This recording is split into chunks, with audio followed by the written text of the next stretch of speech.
Good morning. It is great to have you here again today. I'm glad that you've joined us from the desk of the Executive Director, and I want to draw attention to No Bad Days, the wonderful sign behind me on my secondary desk.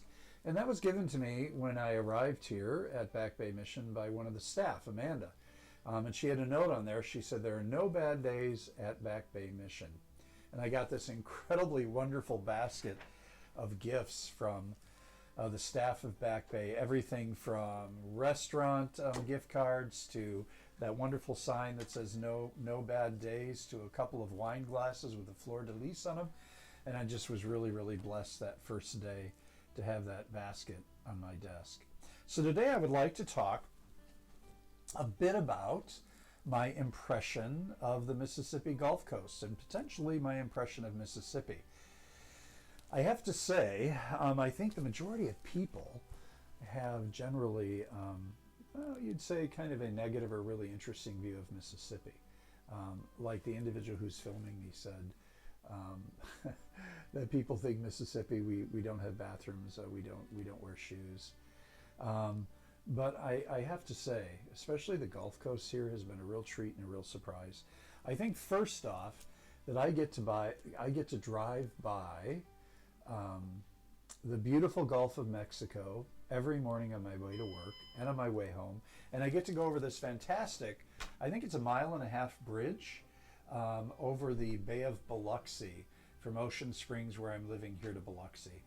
And it's just a real treat to be surrounded by all that water, especially having come from Phoenix, where there is absolutely hardly any water, and the water that they do have are basically dammed up dry rivers and creeks. So it's beautiful here.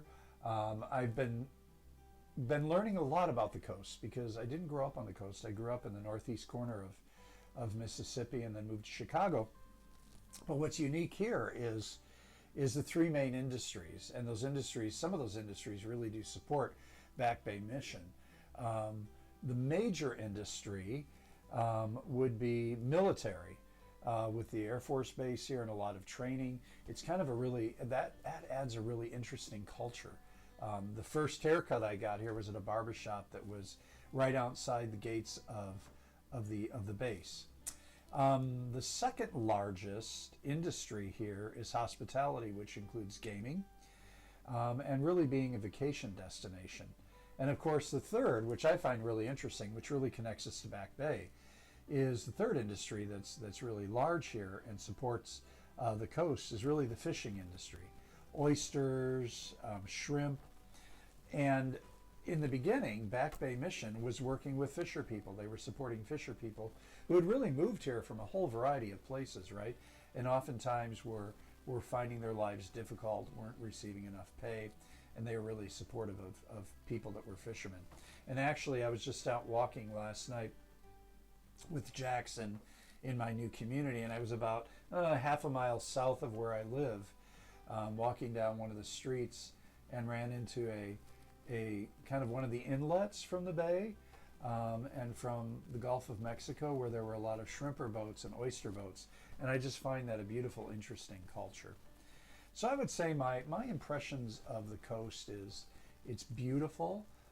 It has so much history. Every day I drive by a historical marker, right? Somewhere along the highway, somewhere on the streets. There's so much history here. The people that live here in Mississippi, that grew up here in Mississippi, absolutely love their state. They love the coast. A couple of my staff grew up in Ocean Springs. One still lives in Ocean Springs, the other in D'Iberville. And they really, really love their community. And there's a lot of brilliance here and a lot of beauty here. And I think that's even really been during this season of COVID.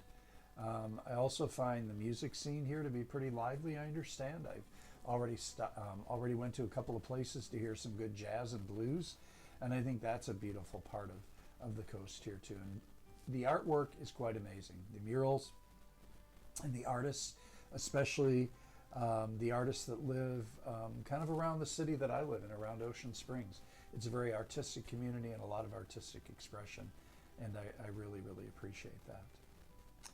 So that's kind of what I really wanted to talk about today, and maybe dispel some of those myths about Mississippi. I think it's interesting because where I was from, Arizona, Arizona and Mississippi always seem to be kind of down the bottom rung as far as education and so forth. But I also see there's something very maybe not so true about that. Many of my staff here have graduated from Southern Mississippi U and from a variety of the universities, Ole Miss, and have an amazing, brilliant, incredibly capable staff. And really grateful for that. So my first impressions of Back Bay, very similar to my impressions of Mississippi, is it's a vibrant, amazing group of folks that are really dedicated to doing the work of helping and assisting and walking alongside those who are unsheltered. Yesterday, I had the incredible gift of going to one of the work sites and working with our first group of volunteers that I've had a chance to work with from Ohio, from a United Church of Christ in Ohio. About 20 volunteers. Craig and Chance, our staff, were out there, and I had an opportunity to see the work that they were doing in Gaston, which is a historical black neighborhood on the west side of Biloxi, actually in Gulfport, and fantastic house that they're rehabbing that was completely decimated by years of abuse and misuse. And so the house is almost ready to go, and it's going to go on the market, and it's going to be sold as affordable housing. And these volunteers have done amazing work rehabbing that house. And the beautiful thing in talking to Craig and talking to Chance and talking to the volunteers is the work they do is really top quality work. So that the house is really reliable, it's sustainable. It's not the kind of house that's going to have a lot of issues, right? Because they've replaced the wiring, the plumbing, and almost everything will be absolutely new in the house. It was down to the studs. And so that was beautiful to work alongside our volunteers who gave so much of themselves. And to see how excited Craig and Chance are both working with our volunteers. And I have to say that as I left the work site yesterday afternoon around 4 o'clock, I welled up with tears. And I was really emotional just seeing the neighborhood and seeing the individuals that were watching the building, the neighbors, and the children in the neighborhood that kind of gather around the work site to say, hey, what are these folks doing? And to realize we were impacting their lives, that we were strengthening this neighborhood, that the life of the family that would move into this house would be transformed because they would have that sense of home ownership.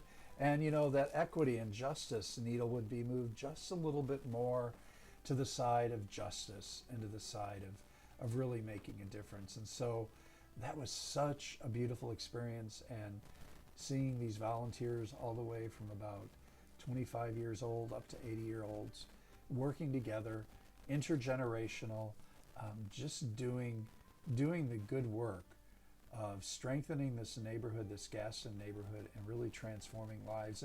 And it would transform them as well. I could see that many of these people had been down here multiple times, and this place, Back Bay, transformed them and transformed them when they went back to Ohio or to wherever they've come from to do this kind of work in their own community.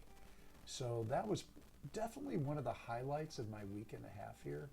Was really watching my staff, watching the volunteers, and seeing justice workers in action and providing transformation. So there's more to come. I thank you again for joining me today, and ask that you continue to keep us in your thoughts, continue to support us, and continue to just remember the good work that Back Bay Mission is doing down on the coast of Mississippi, which is beautiful and vibrant, and we continue to move that needle as Martin Luther King says, that the moral arc of the universe, we really hope bends toward justice, and we continue to bend that moral arc toward justice. Thank you.